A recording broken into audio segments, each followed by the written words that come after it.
The Florida Football Millennium Special, brought to you by Dodge. In a perfect world, everything would be different. Hello again, everybody. I'm Mick Hubert, the voice of the Gators. In the next hour, we're going to relive nearly 100 years of Florida football and the recently held Millennium Weekend reunion. Now please sit back and enjoy these great Florida football moments.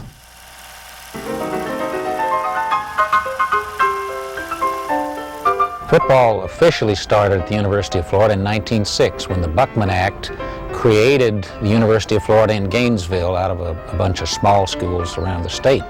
There were a few teams during the years there prior to 1920 that had fairly decent records, and there was one or two star players. But really, Florida football first gained some attention regionally and nationally starting in the 1920s. They hired William Klein from the University of Nebraska, who was a lawyer, an experienced coach too, and he came in and did an excellent job there in the early 20s, and he made a couple of decisions that were really had a very positive influence on the entire decade of the 20s. One was there was a young military officer named James A. Van Fleet who was assigned to the University of Florida ROTC program in 1921, and Coach Klein made him an assistant coach with the Gators. And there was an athlete named Ark Newton, Ark is in Arkansas, who was visiting the campus looking for a course in engineering, which he didn't find, but he happened to come by the football practice field, and they got him to punt the ball a few times. He kept kicking it over everybody's head. Ark was a brilliant open field runner, a punter, once kicked a 96-yard kick against Mississippi A&M. He was an excellent defensive player. He was a passer, a pass receiver, and had a brilliant career at the University of Florida. Coach Van Fleet took over when Coach Klein left in 1923. Van Fleet was named the head coach, and that was when Florida really burst on the national scene. They tied a very, very good Georgia Tech football team. They beat Alabama, which was a standard for Southern football, beat them in Birmingham 16-6. When Van Fleet moved on because of his ROTC assignment to another military station, Tom Sebring succeeded him. Tom was an assistant on his staff, did an excellent job through 1927, and then went on to law school at Stetson. He quit as head coach to go to law school. And Tom Sebring is probably remembered as one of the judges in the Nuremberg trials after World War II. He left some excellent talent for Charles Bachman, who was hired and produced the 1928 team, which is a legendary University of Florida football team. They led the nation in scoring. They went into the final game of the year 8-0 and got beat by Tennessee in Knoxville 13-12. Cost them a chance to go to the Rose Bowl, but it was a great team. Dale Van Sickle was the University of Florida's first All-American in 1928. He played as an offensive end and a defensive end, and really made All-American on both sides of the ball, and just an outstanding football player.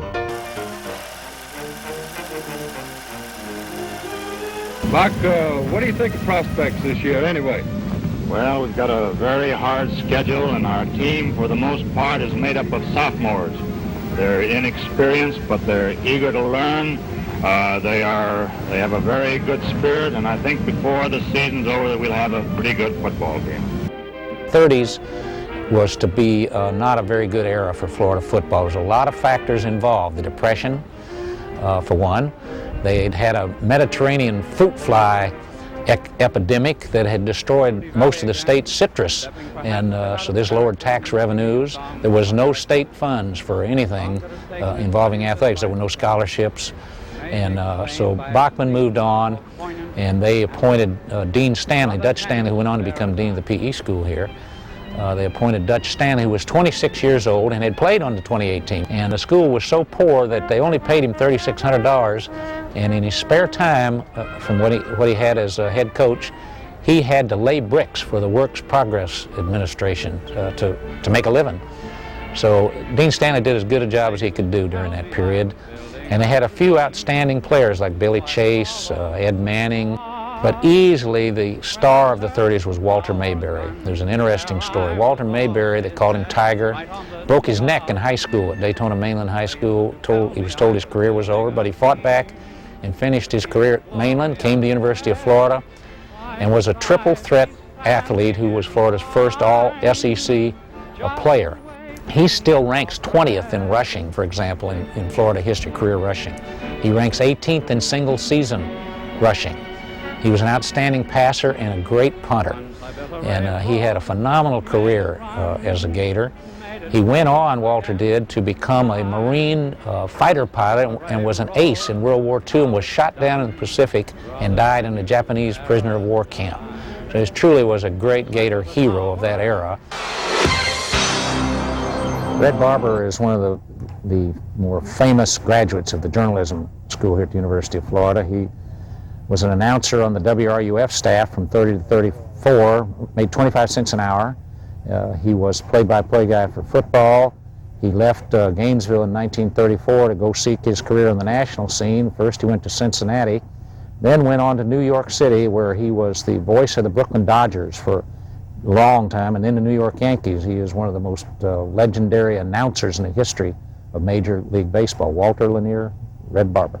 A man came up to me and he said, "You just read that paper?" I said, "Yes." And I started to go. He said, "Wait a minute, I'm Major Powell, I'm new here, I'm the director of the station, and I'm looking for a part-time skilled announcer. It pays 35 cents an hour. Well, I said, "I'm sorry, I'm not interested. I just don't have the time. I'm taking 21 hours because I want to graduate in 3 years in one summer school." Depression was on. So I did a quick calculation. I thought to myself, I'll ask him for so much money, he's got to leave me alone. I figured, well, for $20, I can eat a month. For $10, I can get a room to myself. For another $5, I can have laundry and spending money, and then I'd have $15 extra dollars. I said, I'll ask him for all the money there is. I just turned to him, just cool as a cucumber in the back of an icebox, and I said, "Major Powell, $50 a month." He said, "You start tomorrow." You're watching the Gator Football Millennium Special on Sunshine Network, and we'll continue in just a moment. How many do you think that we shall have enrolled this year, Dr. Taggart? Mr. Ives, it's safe to predict that our enrollment this year will run around 2,600 students.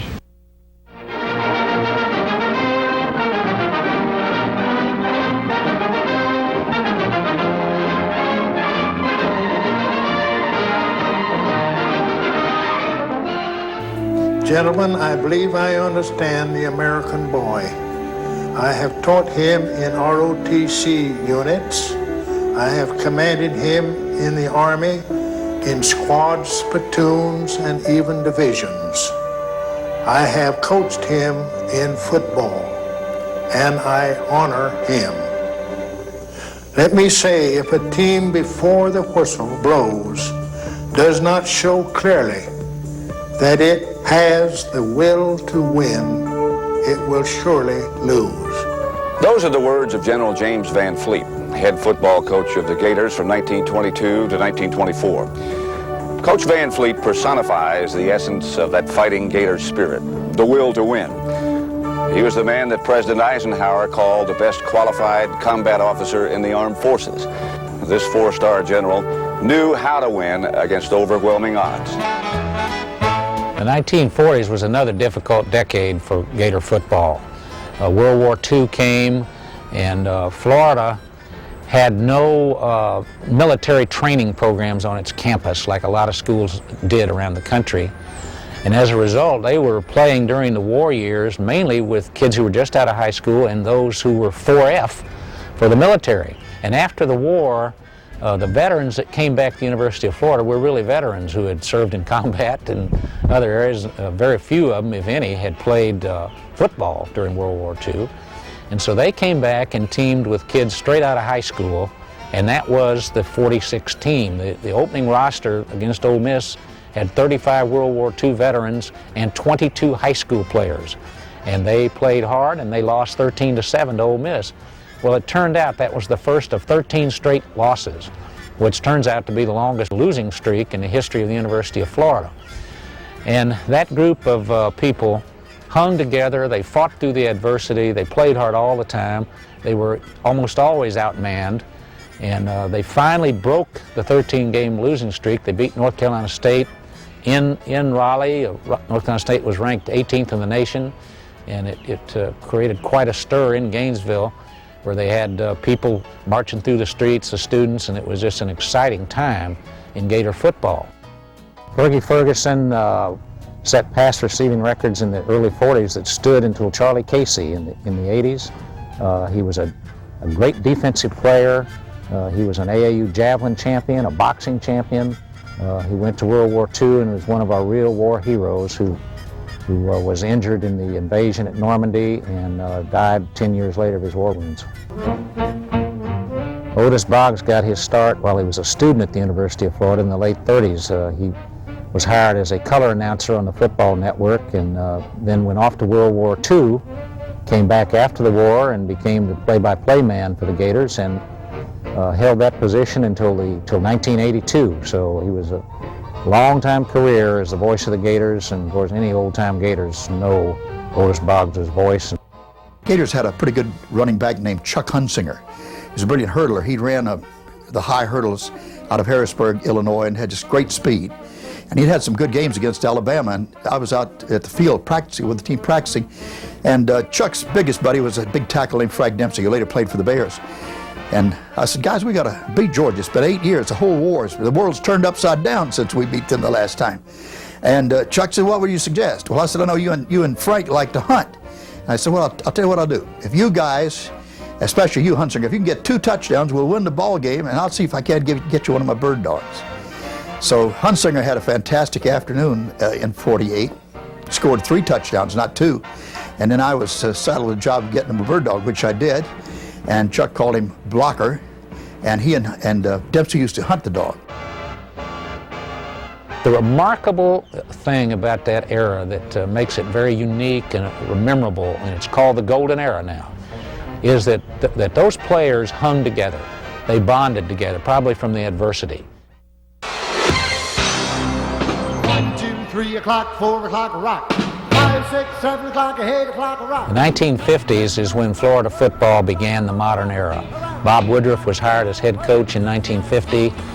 He took over a program that was starting to come a little bit there in the late 40s and really got some things done that needed to be done badly.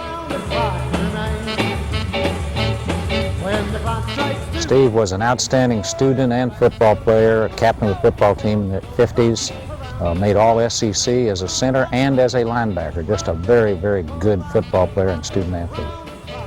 The 1958 Georgia game is one of the really most wonderful wins that Florida's ever had. Georgia had 21 first downs to Florida's 3, but they kept stopping Georgia inside the Florida 10-yard line, and then Bobby Joe would punt the ball to the other end of the field. He had an 82-yard punt and a bunch of other long punts. And finally, late in the game, Jimmy Dunn, who only weighed 135 pounds, a Gator quarterback, slipped off tackle and ran 76 yards for a touchdown, and Florida won the game 7-6. Georgia had missed their extra point. And so it was a great win, and Woodruff, not known for his sense of humor, went out to midfield after the game and told Wally Butts, "How'd you like our offense, Wally?" So it was a really remarkable victory for the Gators. So the 50s set the stage for the modern era of Florida football. You're watching the Gator Football Millennium Special on Sunshine Network, and we'll continue in just a moment. A lot of history and excitement through the years, and everybody was reminiscing, of course, the 50s, 60s, 70s, 80s, and 90s.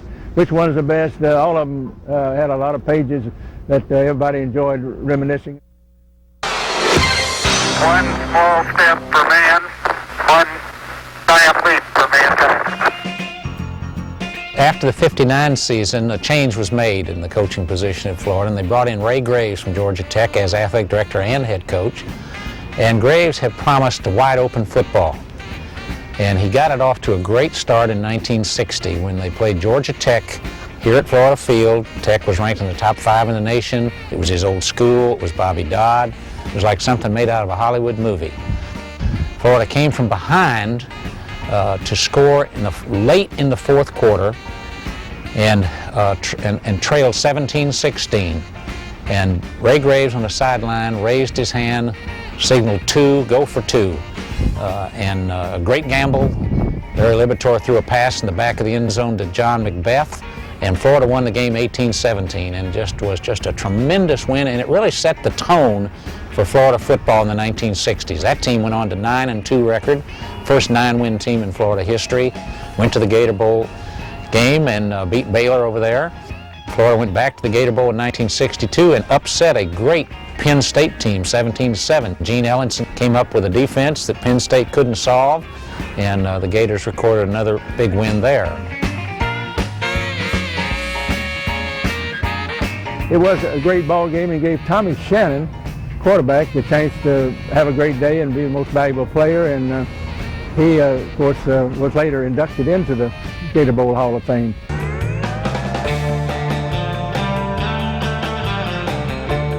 Of course, we just played Richmond, and we had to use a punt return and a few tricks to even win that ball game, and nobody expected it. Alabama ranked third in the nation. Bear Bryant doesn't lose at Tuscaloosa, and we went up there, and that 10-6 games was something. Kirk ran for a touchdown late in the ball game, the longest run is made against Alabama that year, and we held on to win. And then, of course, flying back was a little hairy. We were coming back, landing. And the fans and students were out on the runway, and the plane had to pull up and make another circle to land, and over, I guess, several thousand people there to greet us, and then they had bonfires as we went toward the dormitory downtown. It was exciting, and I think that victory over Alabama in Tuscaloosa held up for about 30 years before Southern Methodist beat them the last year that Bear Bryant was coaching. In 63 and 64, the passing game took over. Charlie Casey wiped out receiving records that had been standing since Fergie Ferguson in the early 40s. And Steve Spurrier came on the scene as the quarterback. Steve was all-conference twice, he was All-American twice, and Florida's football team went to the Sugar Bowl in 65 and the Orange Bowl in 66, which were the first two major bowl games for the Gators.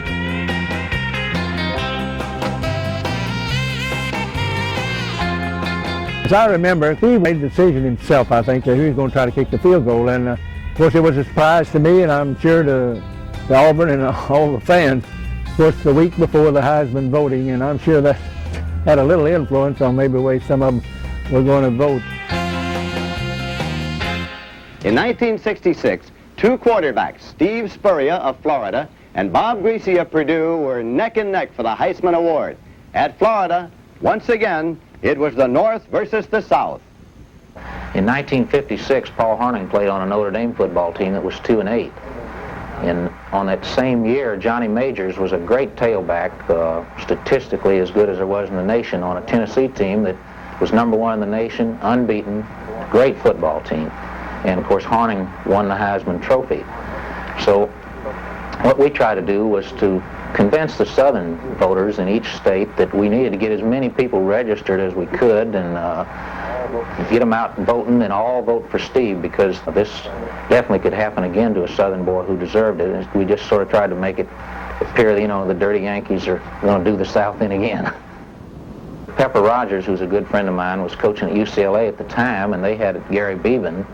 And Pepper wrote me a letter during October of that year in which he said that it looked to him as if Spurrier was getting more exposure on the Los Angeles TV stations than Beeben was. So why all the effort? Why does a university spend all the time and money hoping to produce a Heisman Trophy winner? Maybe the answer, again, comes from Florida.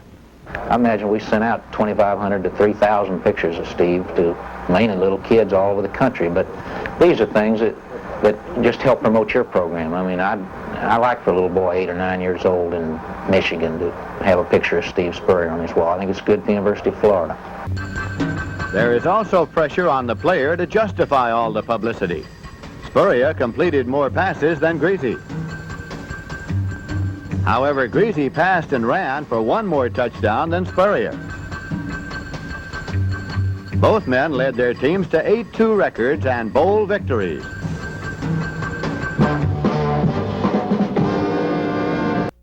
Steve Spurrier winning the Heisman Trophy was the single most important event in the history of Florida football. It put Florida football on the national map.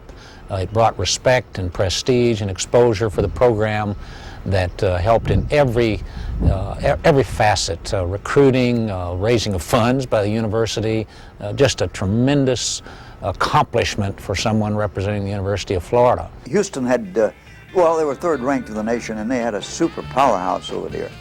And they came over, and they were favored to beat. It was opening game for the Gators, but the Gators had some young sophomores. They had a fellow who was out of Tampa, John Reeves, great passer. They had a young a Cuban who had come to this country, Carlos Alvarez. And so the Gators start out, and I think they took the kickoff. When the toss took the kickoff, and about the second play from scrimmage, Reeves uncocks a 70-yard bomb to Alvarez. Wham! Touchdown, 7-0. And they come back, and as I recall, Houston fumbled the ball, and the Gators go for another, and they're out 14-0. Well, people are listening in around the state. Is Otis telling the truth? Is that right? 14-0? Well, what happened? The Gators just completely bombed Houston. Houston finally caught on, and they scored a couple of touchdowns. But at halftime, the Gators had about a 3-touchdown lead. And people over the state who were in driving range said, hey, I want to get up there and see that. So we had the greatest sale of tickets after a kickoff that we've ever had. People drove from all over the state. They were in range. I mean, you know, like down at Ocala, over in Palatka. They flocked in.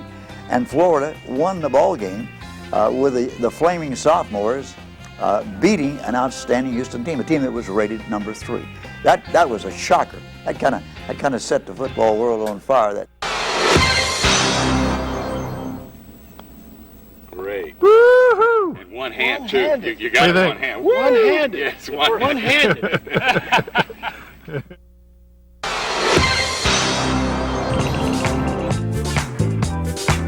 Coach Dickey took over the Florida program, came from the University of Tennessee in 1970, and coached the Gators from 1970 until through the 1978 season.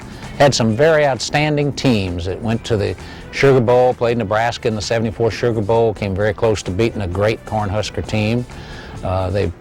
They had 2 close shots at winning the Southeastern Conference. In '75 and '76, it came down to the Georgia game and weren't able to get it done in Jacksonville. Jack Youngblood came here as a 185-pound defensive end from Monticello, Florida, grew into about a 250-pound, 6'4", 6'5" defensive lineman that made first-team All-America, was a terror by the time he left here in the early '70s, and of course went on to a great pro career, All-Pro many times with the LA Rams. Georgia was dominating the game, and they had the ball down to the Florida 2-yard line and were fixing to put the game out of sight. And Jack made 2 great plays at the line of scrimmage, then forced a fumble and took the ball away from the Georgia fullback down under the pile, and it kind of turned the game around, and the Gators came back and went on to win the football game.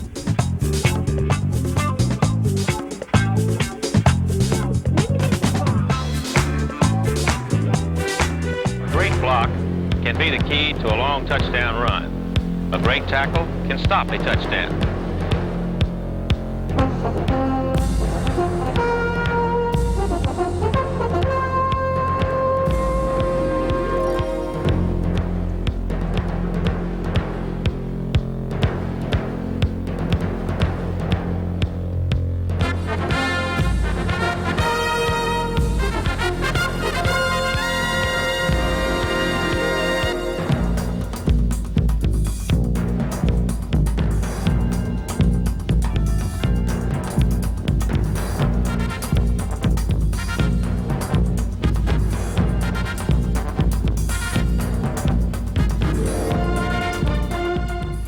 One of the interesting stories of the 1970s was the recruitment of Nat Moore. Nat was a basketball player at Miami-Dade Junior College, and Coach Dickey had a Gator baseball teammate at the University of Florida who was coaching at Miami-Dade that told Doug about Nat. And Nat got a call from Doug Dickey one day, and he said, Nat, how would you like to come to the University of Florida? He'd never seen him play. He was going totally on his friend's recommendation. And Nat had no place else to go, so he said, sure, I'll come there, play football. Nat Moore, from a junior college basketball court to a season record football field performer as a Gator. And who will ever forget the longest scoring run from scrimmage against Alabama in 7 years? A sensational 60-yard dash by the man who broke the individual season record as a Gator with 845 yards.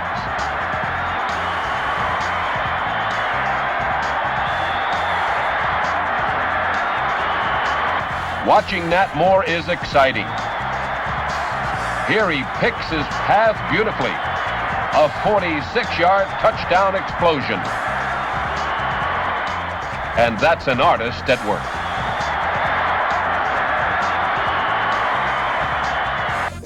He started out in practice as a defensive back, and they wound up moving to running back like a week before the season. And in 1972, Nat Moore broke the school rushing record that had been long-standing, was absolutely the most brilliant broken field runner that Florida had ever had up to that point. It's for the top honors of the state of Florida as quarterback Bowden calls on Moore, beautiful blocking and a touchdown. Gators 10, Hurricanes nothing. The icing for the victory cake served up by Wayne Fields, a top performer. Fields intercepts, and it results into a thrilling 54-yard dash into the end zone. There were some outstanding teams, some really, I remember one backfield there with Tony Green and Willie Wilder and Earl Carr, Terry LeCount, probably the fastest backfield in America, some great athletes. Earl Carr, just a tremendous guy, weighed about 230 and could run about a 4.40. So they had some very talented players there in the 1970s. They had Burton Lawless, was an All-American at guard, and went on and started for the Dallas Cowboys as a rookie and played in the Super Bowl game as a rookie. Larry Brinson off that team also played for the Cowboys in the Super Bowl.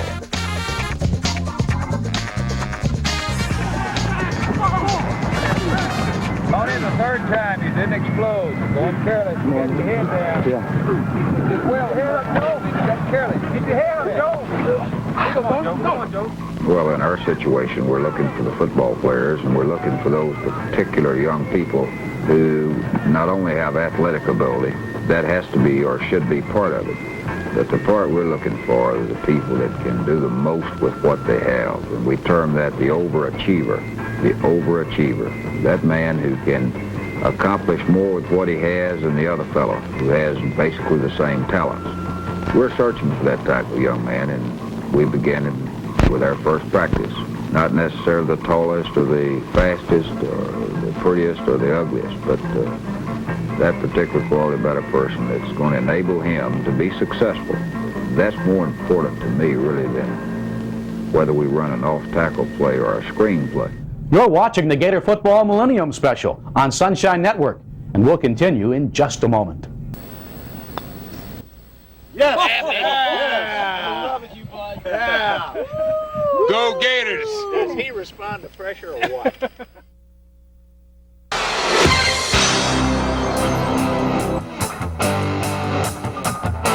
The early 80s were outstanding years at Florida.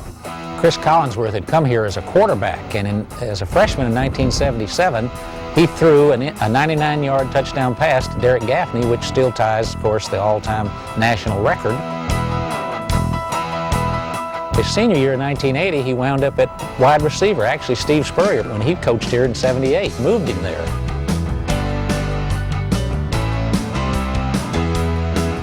Chris had a great senior year. He was first-team All-American. He led us in receiving. He was the most valuable player in the Tangerine Bowl. And he was a guy that you could always count on to be a stand-up guy. If you needed somebody to talk to the media, to represent you after a tough loss, as we did in '79 when we never won a game, Chris was a guy who would be there. And patient, showed humor, humility, just, and really you can kind of see the background there for him being able to go on and have the career he's had in sports journalism on a national basis with the networks. So Collinsworth is a name that will always be remembered by Florida fans. The 1983 team was an exceptional team that beat Iowa in the Gator Bowl game. And the '84 team won the Southeastern Conference Championship on the field, but with the problems that were going on with probation, was stripped later in Destin the following spring. In '85, Florida had another outstanding team that had the best record in the Southeastern Conference. Galen Hall was the coach then, having replaced Charlie Pell. Galen, what were the major accomplishments of this team? At the beginning of the season, we set some goals for ourselves to be the highest ranked team we possibly could. We We reached that goal after the Auburn game, held of the week, but I still feel we're a very highly ranked football team. We had some short-range goals of games, the Miami game, the LSU, the Tennessee game, but probably the biggest goal of all was to be the best football team in our conference, and we finished with a 5-1 record. We defeated Tennessee, the other team, with a 5-1 record, so I think we reached our goals this past season. Very, very proud of this football team, and we're looking forward to next year and continuing the same success that we had this past season. Galen did a wonderful job with the players that he had there. He had some very talented players like Neil Anderson, John L. Williams, Ricky Natile, Kerwin Bell, a walk-on quarterback out of Mayo, Florida, who was the SEC Player of the Year after walking on here and winning the job. One of the really important players in Florida football in the early 80s was John L. Williams from Palatka. He had come here, highly recruited high school All-American, and he was a tailback. Well, there was also Neil Anderson was a tailback, and so was Lorenzo Hampton, all very good players. And they needed someone to play fullback in the offense they were running, and Neil Anderson was not made to be a fullback, and neither was Lorenzo, and John L., who had never really played there, stepped up and said, I'll move to fullback. So he went from the glamorous tailback job to fullback, was just a great football player for Florida, a great blocker, a runner, a clutch runner that would turn 3-yard losses into 4-yard gains that would keep drives alive, was a tremendous receiver out of the backfield, and was really one of the unsung heroes. John L. Williams never even made all-conference. He gave up so much at Florida to be a team player, and went on, was a first-round draft pick in the NFL and played in the NFL for a decade.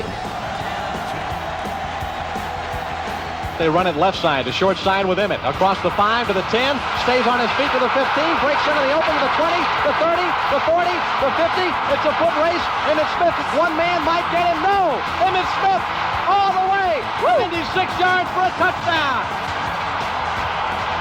Wow! When showtime comes, Emmett's there. I was glad that I did get the 1,000-yard record, and I believe all my teammates was pretty glad too. I feel, to me personally, I think it was a team effort and it was a team record. Emmett was, as we've seen over the years since, was just a guy that was so fluid, it didn't look like he was getting that much done running the football, but he just kept making people miss him. He was a contact player. If he couldn't make you miss him, he'd run right over you. He could catch the football. I would love to have seen Emmett Smith in Coach Spurrier's offense, but the spreading the field where he didn't have 8 guys ganged up inside to try to tackle him, where they had to spread out and he had some creases to run through. There's no telling what kind of yardage the guy would have run up with. On December 31st, the initial steps were taken toward Florida's return to prominence with the naming of former Gator great Steve Spurrier as head coach. Spurrier brings 11 years coaching experience and a veteran staff of assistants to his new challenge at the University of Florida.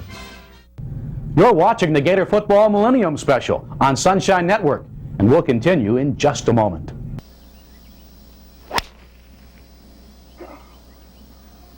Couldn't turn it over. Go Gators. Go Gators. Go Gators.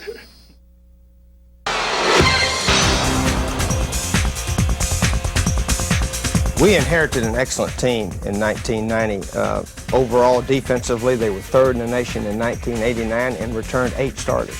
So, as the coaches, we felt like we were going to be very solid, very good on defense. Offensively, we brought in an entirely new offense, but the players were here to run it. There was a lot of reasons that I said whoever our quarterback is next year will be the first team All-SEC quarterback. I've told people over the years that I truly believe that the victory over Alabama in 1990 is our biggest win, because if there were any barriers that contained Florida football, if there was any black cloud hovering above our team, it was erased. It was blown away. It was knocked down in Tuscaloosa, the second game of the season of 1990.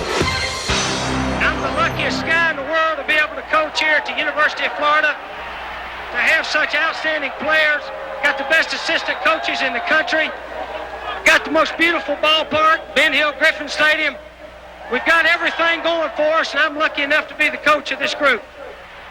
We appreciate all the support you've given us this year. I said it at Gator Growl. and we made it come true. It's the best Gator football team in history. Andrews fires it over the middle in the end zone. Touchdown! He's pinned for the goal line. He's in. Touchdown, Gators. And it is going to be caught for a touchdown to Harrison Houston. Throwing to the end zone. Caught. Touchdown. Willie Jackson.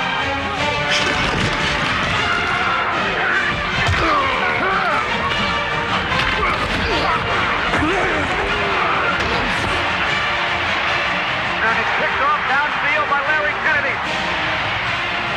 Firing the ball deep down toward the end zone. He's putting it up, and it is going to be touchdown, Trey Everett.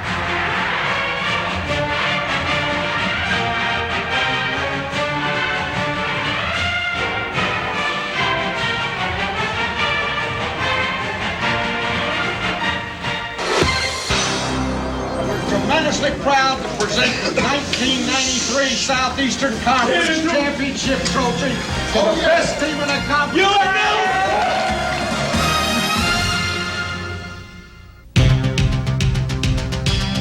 This 1993 Florida squad did not let a pair of tough setbacks to top 5 teams deter their sweet success. They shattered 7 Southeastern Conference offensive records, gaining more yards, more passing yards, throwing more touchdowns, and scoring more points than any team in the history of the conference. Senior Willie Jackson became the Gators' leader in career touchdown catches with 24. Jack Jackson's 11 scoring receptions were just 1 short of the school's single-season record. Judd Davis was named college football's top place kicker. The offensive line of Reggie Green, Dean Golden, Gant Crouch, Jim Watson, and Jason Odom proved one of the most effective in college football. Watson and Green joined Eric Redd and William Gaines, winning first-team all-conference honors. Gaines emerged as the senior leader of a Gator defense that ranked among the top 10 in college football, stopping the run. The cornerstone of the most successful senior class in school history, however, was Eric Redd, who became the Gators' all-time leading runner, surpassing 2-time NFL MVP Emmitt Smith. Coach, on behalf of the Southeastern Conference, we want to award this to the team that displayed more guts, more comeback than any team I've ever seen. To come back after that game last week, do what you guys did in the fourth quarter. I'm proud to wear your hat and big crowd to tell you, you got a hell of a coach, a hell of a team, and let's win the Sugar Bowl. The 1994 championship was the culmination of 4 extraordinary years for Florida's senior class. These super seniors played on 3 SEC title teams, the only 3 ever won by the Gators. They gained more conference victories than any senior class in school history, and their 40 overall wins are the most posted by any senior class ever.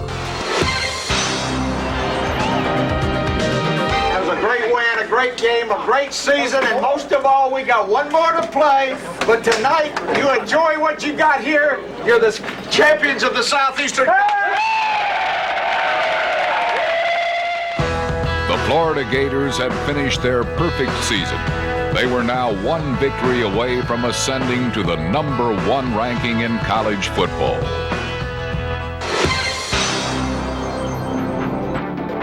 When you hear the air attack warning, you and your family must take cover.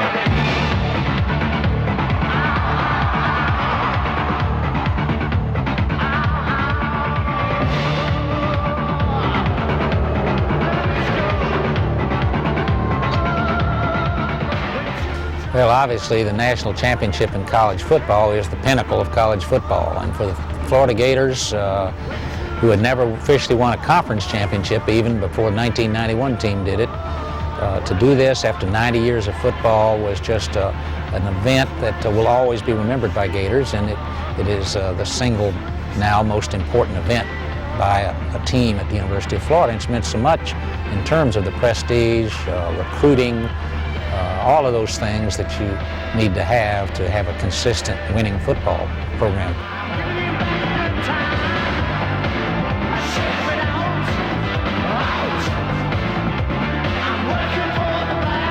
Can't touch this.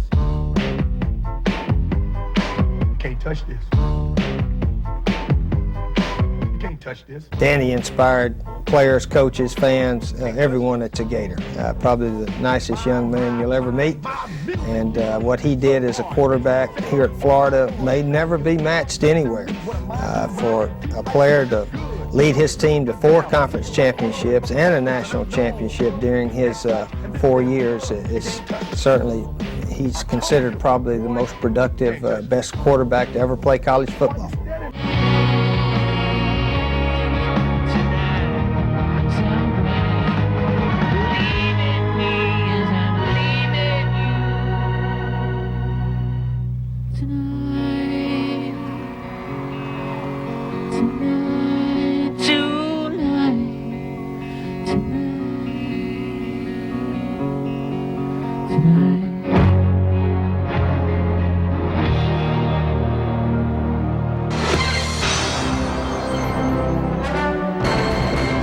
Outside the 3-yard line, the handoff to Taylor, running straight ahead. He's getting a touchdown. Oh my! Fred Taylor. Back to the nice set. They show the blitz. They hand it to Taylor, and Taylor's got a first down to the FSU secondary. Fred Taylor to the 50. He could go all the way. 30, 20, run, Fred, run. 10, 5, touchdown. He'll be dropping back, looking to throw, firing, and it will be intercepted.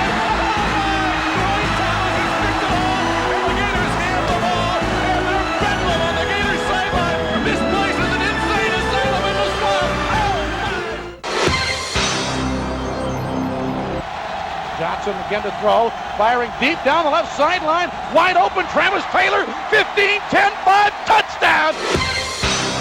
Carter in the shotgun, dropping back, Alex Brown's got him, and down he goes at the 3-yard line! Another sack, and they fumble the ball too! You're watching the Gator Football Millennium Special on Sunshine Network, and we'll continue in just a moment. If you enjoy this show, you have to purchase the Gators video series new release, The Passion Behind Gator Football. Go behind the scenes with road trips to SEC rivals and revel in the storied past of Gator football, a real collector's item. You don't want to miss the special 2-hour commemorative video, The Passion Behind Gator Football. Just call the number on the screen and be the first to order your copy.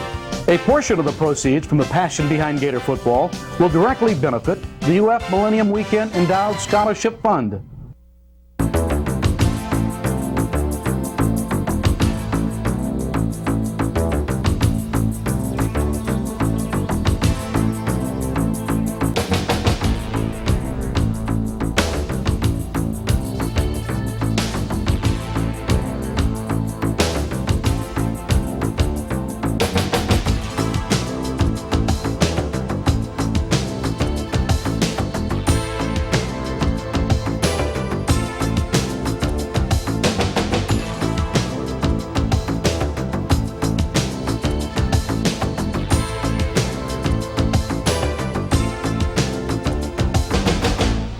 The Florida Football Millennium Special, brought to you by Dye.